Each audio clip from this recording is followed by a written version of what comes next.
Ашпозчудан баштап официантка чейин бул ресторанда негизинен мигранттар иштейт. Аларга баш болуп, ресторандын ээси да мигрант болуп келгенин айтат. Игбал Вахбаб бирге чыга электе ата-энеси менен Британияга көчүп келген. Игбалдын атасы университетте окуп, андан соң бул өлкөдө калып калган. Менин бизнесим салык төлөгөндөн кийин жылына $6 миллион киреше алып келет. 15 жыл бою салык төлөп, бул өлкөнүн өнүгүшүнө салым кошуп келдим. Айтылган мөөнөттө 1000ге жакын тургундарды иш орун менен камсыз кылдым. Бирок мен мигрант катары келгем. Албетте, Европага жаңы келген мигранттар да бул өлкөнүн өнүгүшүнө салым кошкону анык. Өткөн айда Македониянын чек арасында кармалган миңдегендердин айрымдары гана качкын статусун алышкан. Ал эми көп жылдар бою Европага келүүгө аракет кылган миллиондогон мигранттардын укугу тебеленип жатабы? They will seek to move to escape devastation or war or persecution.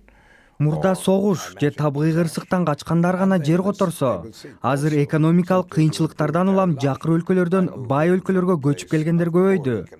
Зым менен чек араны тосуп коюп, бул көйгөйдү чечсе болбойт. Жана ал качкындарды токтотпойт. Мигранттар жолун таап, баары бир келишет. Мигранттардын Британияга же Европага агылып келгени жаңы ачылыш эмес. Буга чейин Британия сыяктуу өлкөлөр качкындарды кабыл алып, миграция көйгөйүн чечип келген.